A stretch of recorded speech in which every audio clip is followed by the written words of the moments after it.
Di setiap perjalanan, setiap orang memiliki ceritanya masing-masing. Entah itu cerita suka, duka, gembira, ataupun membawa luka. Tapi ketahuilah, dalam setiap perjalanan pasti akan tersimpan sebuah kerinduan.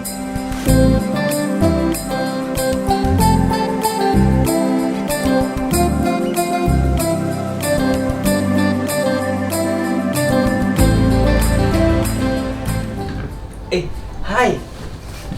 Setiap tahun, saya sulit sekali mencari kawan mendaki yang bisa menyesuaikan dengan jadwal libur saya. Belajar dari pendakian sebelumnya ke Semeru, kali ini saya mencoba mencari kawan lain supaya tidak berduaan lagi dengan Ori. Ya, meskipun Ori tetap ikut dalam pendakian kali ini. Dalam proses mencari, saya teringat dengan seorang kawan. Dia bernama Sesa, seorang kawan asal Magetan yang saya kenal pada saat sebuah pertemuan. Alasan kenapa saya mengajak Sesa, karena rencana awal saya ingin mendaki Gunung Lawu, sekalian menengok nenek saya yang tinggal di Magetan, tepatnya di Kecamatan Kawedanan. Sudah hampir 3 tahun saya tidak bertemu beliau. Kangen juga rasanya. Mendekati hari H pendakian, saya mendapat kabar bahwa Gunung Lawu sedang ditutup karena sedang terjadi kebakaran hutan. Ah, sial. Saya pun akhirnya mencari opsi lain supaya kami tetap bisa mendaki. Dan terpilihlah Gunung Sumbing. Hamin satu keberangkatan, kami mendapat sedikit masalah. Saya mendapat info dari Ori bahwa pamannya tiba-tiba masuk rumah sakit dan tidak tahu apakah besok akan ikut mendaki atau tidak. Pada saat itu juga, saya mencoba mencari guide yang bisa menemani saya dan Sesa apabila Ori terpaksa tidak bisa ikut. Dan beruntungnya, respon dari Sesa menunjukkan sinyal positif. Alhamdulillah, saya pun tak mendaki sendirian. Pagi sebelum berangkat, Ori kembali mengirim WhatsApp dan bertanya, berangkat jam berapa? Saya menjawab jam 9-an. Dan apakah Ori akan jadi ikut? Dia menjawab iya. Setelah itu, saya bergegas. Kami bertiga siap untuk berangkat. Saya dan Ori diantar oleh ayah saya menuju ke Magetan. Selain untuk mengantar kami menuju ke rumah nenek, sang ayah juga akan menuju ke Kediri untuk belanja beberapa sayur untuk diperjualbelikan. Berselang beberapa jam, kami tiba juga di rumah nenek. Syukur ketika tahu bahwa nenek saya masih terlihat sehat dan kuat di umurnya yang sudah dikatakan jauh dari kata muda. Nenek dari ibu saya ini tinggal sendirian dengan membuka warung kopi kecil-kecilan untuk menyambung hidup sehari-hari. Menurut saya, nenek adalah seorang perempuan yang kuat. Lalu, lahirlah sosok ibu yang juga hebat dan menjadikanlah anak-anaknya ini untuk menjadi seorang yang berbakat. Di rumah nenek, saya dan Ori bersantai sejenak sembari mengistirahatkan badan dan menunggu kedatangan Sesa. Mendapat kabar bahwa Sesa sedang menuju kemari, saya dan Ori bersiap-siap kembali untuk mempacking barang bawaan supaya tidak ada yang tertinggal. Selepas maghrib, Sesa akhirnya datang dengan membawa mobil yang telah kami sewa sebelumnya. Supaya tidak berlarut malam, kami berpamitan dan segera berangkat menuju Garung Wonosobo, base camp Gunung Sumbing. Perjalanan malam pun dimulai. Kami berkendara dengan sedikit rasa was-was karena berhubung cuma Sesa yang lihai dalam mengendarai mobil, maka dilewatkanlah oleh dia melalui sarangan. Sudah kondisi malam, jalanan gelap, belum lagi kalau ada apa-apa kan. Karena menikung di jalanan curam tuh tak seperti menikung di sepertiga malam. Sepertinya berdoa adalah hal yang sangat tepat untuk saya lakukan saat ini. Karena di sini nggak ada yang berdoa, saya akan memulai berdoa. Bismillahirrahmanirrahim. Subhanallah di sahar lana hada wa ma kunna lahu muqarrinina wa inna ila rabbina lamunqalibun. Amin. Amin ya Allah, amin. Amin ya Allah, amin. Amin ya Allah. Ini pertama kalinya kami bertiga mendaki gunung di Jawa Tengah. Rugi rasanya jika kami ke Jawa Tengah tetapi tidak berkunjung ke satu tempat. Dan sepertinya Malioboro asik juga nih.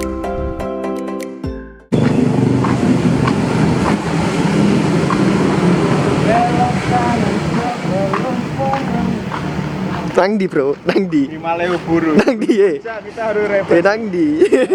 Bonus ini, Bonus. Kami mampir sejenak di Malioboro. Ya sekedar jalan-jalan dan melihat suasana malam kota. Di sebuah keramaian ada sebuah pertunjukan tari kesenian yang menurut saya menarik juga untuk dilihat.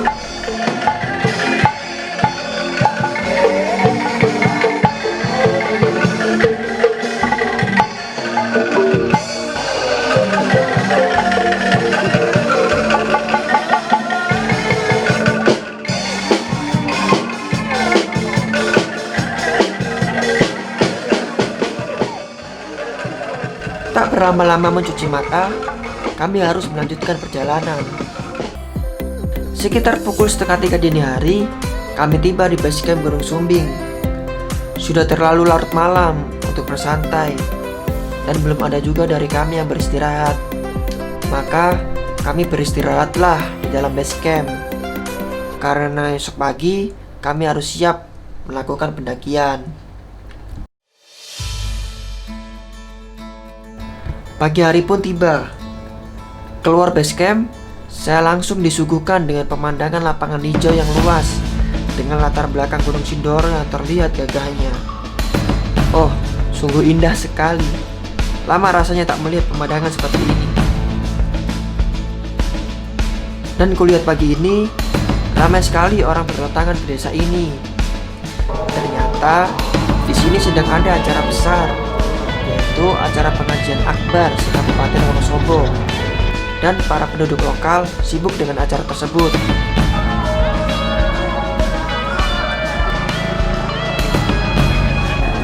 Supaya tidak mengganggu aktivitas warga setempat, kami segera melakukan registrasi dan memulai pendakian. Start dari base camp jam 7:30. Karena di bawah ada kegiatan yang seharusnya ke pos 1 bisa naik ojek, sekarang harus naik smart. Karena warga lokal sedang ada kegiatan, jadi tidak ada satupun ojek yang bisa mengantar kami menuju ke pos 1. Ya udahlah ya, gak usah terlalu manja. Toh juga di gunung bukan tempat pemanja. Sebab lama tak mendaki, badan terasa sungguh berat. Nafas pun juga turut ngos-ngosan. Trek berbatu dan area terbuka memaksa kami untuk melawan teriknya matahari. Entah berapa jam berlalu, kami tiba juga di pos 1.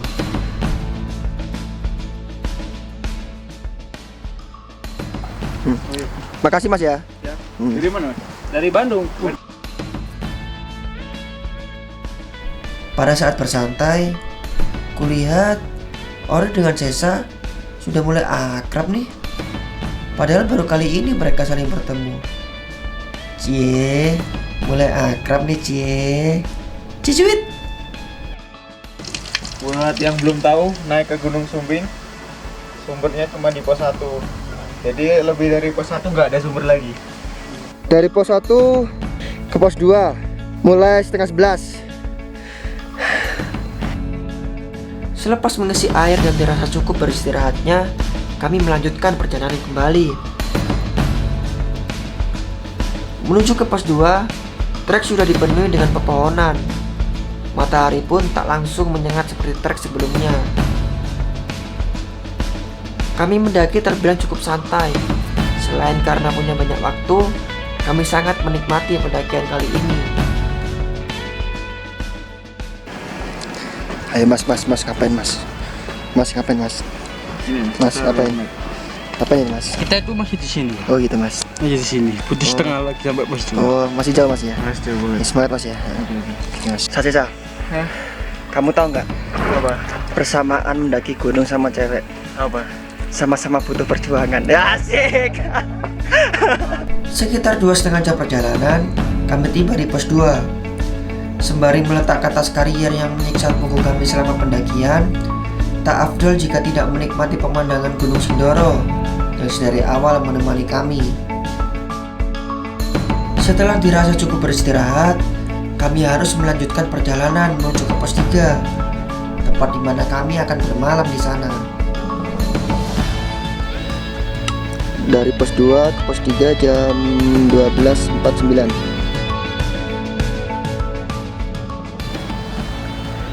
Cintai alammu seperti love-nya puncak. Asik Yoman. Mas itu masak apa mas? Waduh. Ini pemberian dari orang lain juga. Pemberian dari orang tempe sawi. Wah, alhamdulillah. Ya monggo mas. Hati-hati mas. Apa-apa. Iya mas, hati-hati.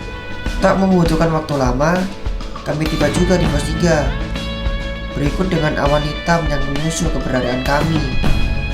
Segera mencari tempat yang sekiranya aman, kami bergegas untuk mendirikan tenda. Tak sabar juga, ingin cepat-cepat untuk memasak. Perut kami sungguh lapar.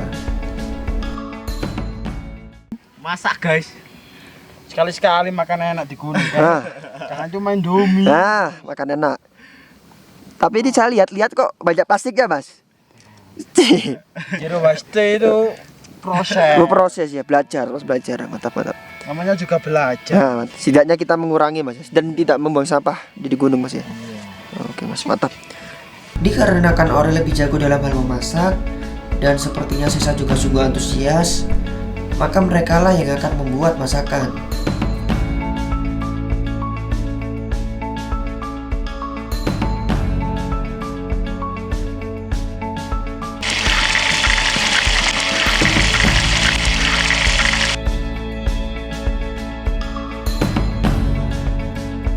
Kabut tebal menghampiri dan rintik hujan pun datang.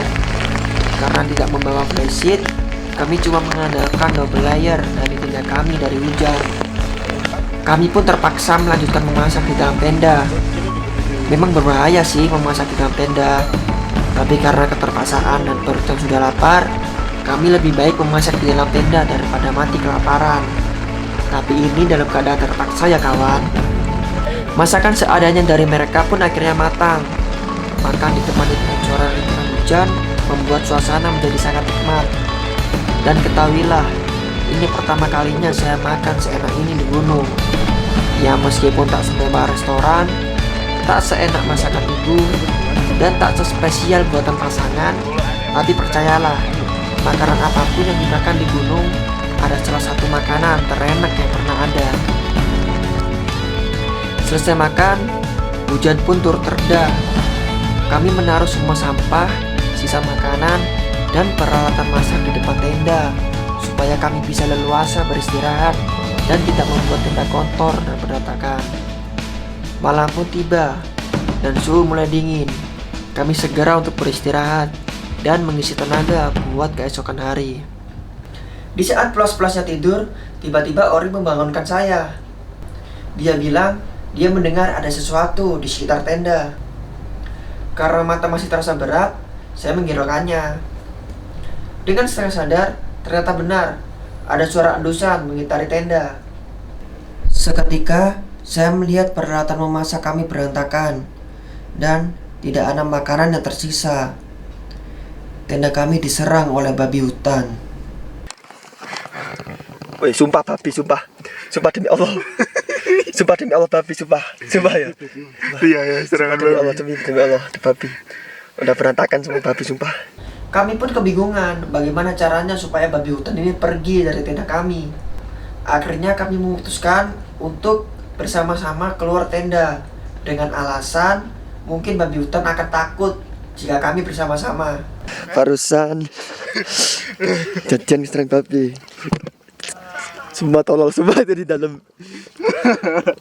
Sampai macan ya tak biasa cuk model cuk beber moro mlebu nang ten nusuk ngono cuk. Lah iya, Berantakan semua.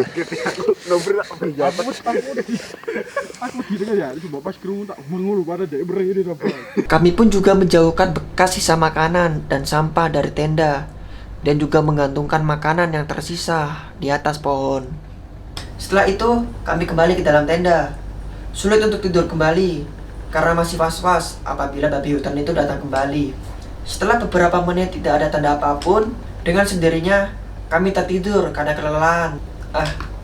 Sungguh malam yang sial. Matahari mulai memunculkan sinarnya. Kami kesiangan. Rencana puncak jam 1 pagi. Tapi gara-gara serangan babi gagal mendapatkan sunrise.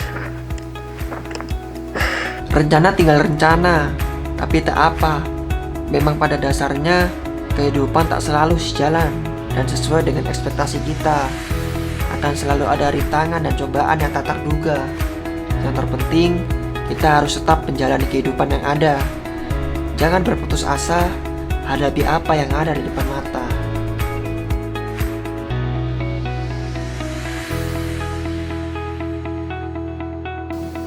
Berjuang di gunung lebih indah daripada mau perjuanganmu. Ngomong apa kau, Mas? Mas, ngomong apa, Mas?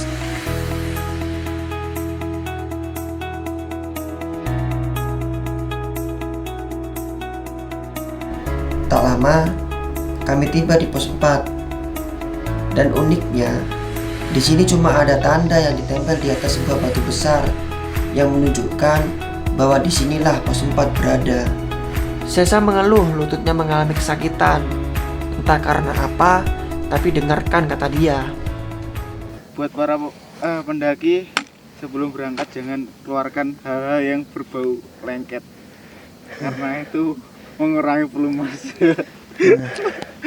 Tuh, tips and trick dari seorang Sesa Haria, guys. Tak berlama-lama memanjakan kaki yang rewel, kami harus tetap melangkah. Trek semakin terjal, jalanan kian naik dan turun. Tiap di mana terlihat ujung tanjakan, kami selalu berharap bahwa disitulah puncak Sumbing berada.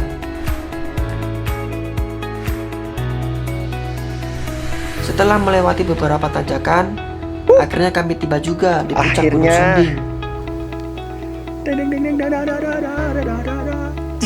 Oh, lega sekali rasanya bisa sampai ke puncak dan mengunjungi salah satu Seven Summit-nya Jawa Tengah.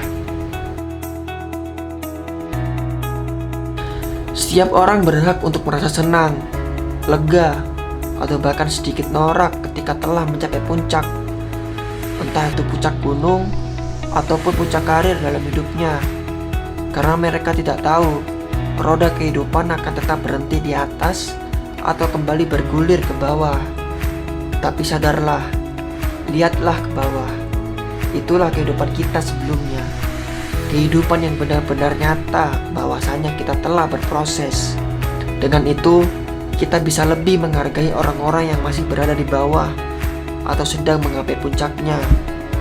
Lalu, kembalilah turun, bantu mereka. Jangan pernah untuk merasa sumbawa, dan janganlah bosan untuk memulai kembali meraih puncak-puncak lain dalam kehidupan. Sekian cerita yang bisa kubawa kali ini. Ingat, tetaplah rendah hati. Saya Nufri, sampai ketemu kembali.